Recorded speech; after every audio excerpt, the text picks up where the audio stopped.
Halo Sobat YouTube, selamat datang di Yanto Channel, sebuah channel yang membahas beragam tutorial dan konten review tentang apa saja. Saya langsung saja menyampaikan solusi yang pertama, seperti yang disampaikan oleh situs toko kripto zendex.com, bahwasanya ada beberapa hal yang perlu Sobat lakukan agar proses KYC tahap 1 disetujui. Yang pertama itu adalah belum memiliki akun toko kripto. Jadi bagi sobat yang sebelumnya telah membuat akun toko kripto kemudian telah melakukan verifikasi data, mengupload KTP dan prosesnya disetujui, maka sobat tidak bisa lagi memiliki akun ganda di toko kripto. Maka dari itu, ketika verifikasinya berhasil di aplikasi toko kripto ini, baik itu versi websitenya, jangan dijual akunnya sob ya. Oke, yang kedua adalah, itu tips yang pertama tadi ya. Yang kedua adalah pada saat proses identifikasi level 1 ini, KYC tahap 1, sobat diminta untuk mengisi identifikasi data diri yang sebenar-benarnya ya. Contoh, kalau misalnya sobat tinggal di negara Indonesia, ya pada saat identifikasi autentikasinya pilih negara Indonesia, jangan negara yang lainnya ya. Karena itu nanti akan disinkronisasikan dengan data identitas KTP. Kemudian nih, identifikasi autentikasi pada saat pengunggahan KTP. Ini yang sering banget kesalahan yang sering kali terjadi dilakukan oleh kebanyakan mereka yang mengalami gagal verifikasi toko kripto level 1 ya. Gagalnya kenapa? Yang pertama adalah ukuran dari file foto yang diupload di aplikasi toko kripto itu lebih dari 1 MB. Ini seperti yang disampaikan oleh situs toko kripto zendex.com. Ini situs resmi ya, saya sampaikan ini resmi sob ya. Artinya informasi yang enggak kaleng-kaleng lah ya. Ini saya kutip langsung dari situs toko kripto. Nah, bisa sobat cek di sini bahwa pada saat proses penguploadan KTP di tahapan upload KTP ini ya, di upload KTP itu gambarnya formatnya JPG atau JPEG ya, dengan file KTP tidak lebih dari 1 MB. Nah, ini yang sering banget nih, kesalahan yang sering kali terjadi oleh kebanyakan pada saat proses verifikasi. Sehingga pada tahapan identitas data diri, pada identitas data diri ini pengisian datanya sudah benar, kemudian verifikasi data yang dikirimkan salah. Itu disebabkan karena KTP-nya melebihi batas maksimal ya, bukan karena pengisian dari formulirnya, tapi masalahnya ada di KTP-nya. Kemudian bukan cuman hanya di situ saja ya, KTP yang dikirimkan. Nah, ini foto saya nih sob ya, ini saya conteng-conteng sob ya, biar nggak di crop atau video ini nggak dicomot-comot oleh orang yang nggak bertanggung jawab. Jadi ini gambarnya saya blur-blurin deh ya, foto saya juga saya coret-coret ya.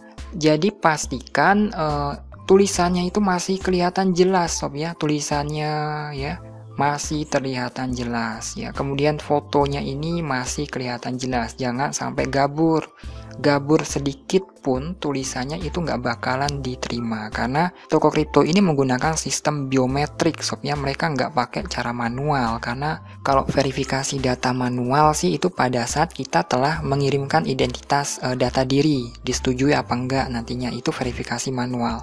Kalau pada saat penguploadan ini dan pengisian data itu sistem biometrik yang bekerja, jadi otomatis ya, otomatis di-scan oleh algoritma namanya.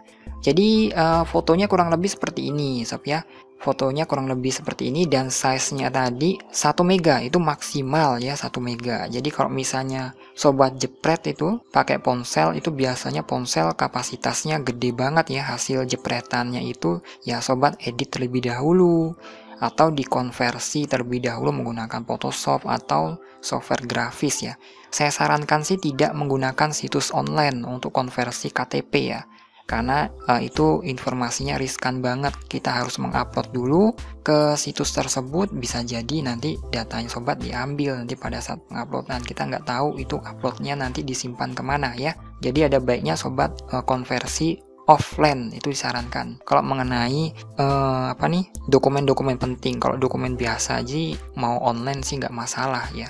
Oke, itu. Nah, kalau KTP-nya contohnya seperti ini ya, KTP jelas ya, potongannya jelas. Kalau mau ada bingkainya bisa kelihatan mejanya juga nggak masalah sih ya, tapi yang penting kelihatan jelas aja.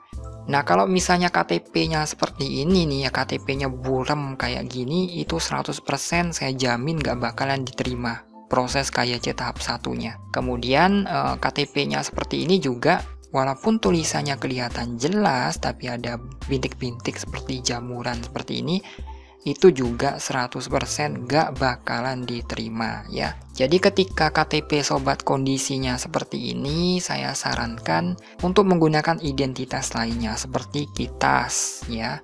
Atau sobat bisa ganti saja KTP-nya, sebaiknya diganti aja deh KTP-nya. Sobat kunjungi Dukcapil ya, kantor kependudukan dan catatan sipil terdekat di kota sobat sesuai dengan domisili sobat. Sobat minta ganti ke petugasnya, bilang ke bapak atau ibu, Pak minta ganti KTP saya ke KTP yang baru agar tulisannya jelas, fotonya jelas ya. Jangan pada saat upload KTP gambarnya buram, tulisannya juga buram ya. Oke, dua solusi ya tadi ya. Solusi yang ketiga selanjutnya adalah mengisi data-data yang ada di sini dengan benar. Kalau misalnya sobat pria ya jangan pilih perempuan ya. Sobat isi sesuai dengan identitas yang ada di KTP. Nama lengkap jangan ditulis pakai gelar. Nah, contoh penulisannya seperti ini ya. Nama lengkap, kemudian nomor ID, ini adalah identitas dari KTP. 16 digit ya, jangan sampai lebih, jangan sampai kurang. Pekerjaan ya, sobat sesuaikan dengan kondisi saat ini, pekerjaannya sebagai apa ya. Jangan dibuat-buat, tanggal lahirnya juga disesuaikan dengan KTP tempat lahir ya. Kemudian phone number yang terhubung dengan ponsel Android sobat itu disarankan banget ya. Alamat, nah dalam proses penulisan alamat ini harus sama persis seperti apa yang tertulis di KTP. Perihal penulisan jalan, sobat bisa tulis JL seperti yang ada di sini tanpa tanda titik ya. Atau ditulis jalan seperti itu JLN tanpa tanda titik. Kode pos ini juga yang kebanyakan seringkali salah memasukkan kode pos. Kode pos yang dimasukkan tidak tepat. Jadi kode pos ini ya sesuai dengan biasanya kelurahan ya, kelurahan tempat tinggal sobat. Sobat cari aja di internet kok ya. Misalnya kode pos di desa apa itu ya, kode pos kecamatan itu bisa juga ya. Sobat tinggal cari di internet dan masukkan kode pos di sini. Provinsi dan kota ya sesuai dengan identitas yang ada di domisili sobat sesuai dengan KTP. Nah, ini pada saat proses videonya dulu saya rekam ini ya, proses penulisan jalannya kurang lebih seperti ini, JLN misalnya seperti itu. Perintis kemerdekaan ini saya cepatin aja. Nah, ditulis seperti ini ya.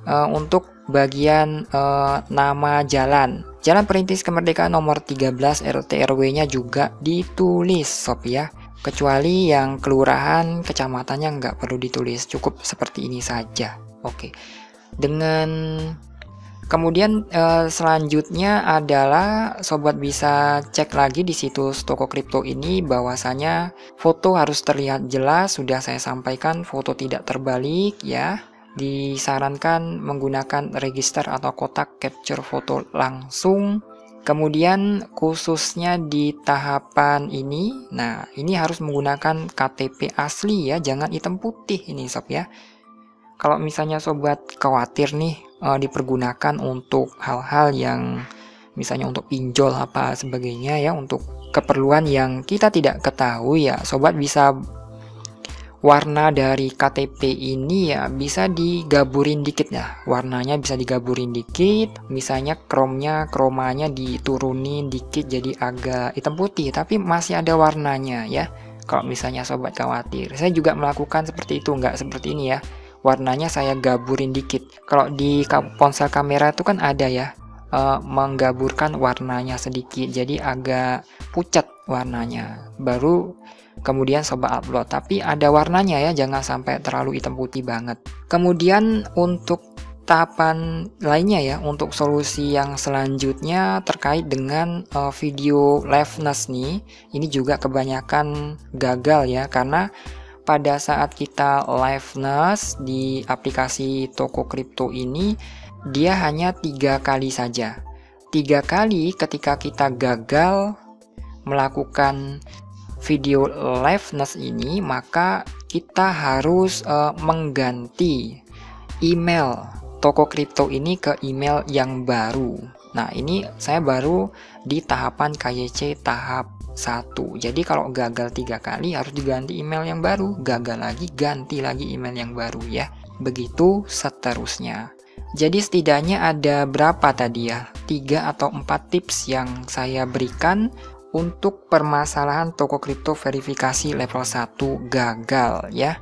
Nah, selanjutnya di poin selanjutnya untuk khusus pada tahapan liveness ini sudah saya sampaikan di video rekomendasi pojok kanan atas itu, bagaimana cara melakukan liveness videonya yang benar ya. Itu saya langsung menampakkan diri, video saya menampakkan diri, nggak cuman suara doang sih ya, agar sobat melihat contohnya secara langsung bagaimana tidak menggunakan aksesoris, cahaya yang cukup, backgroundnya itu harus diperhatikan juga, kemudian pundaknya ketika berfoto jangan sampai terpotong dan sebagainya. Itu sudah saya sampaikan di edisi khusus pada video rekomendasi pojok kanan atas itu. Silakan, saya sarankan untuk menonton setelah menonton video ini.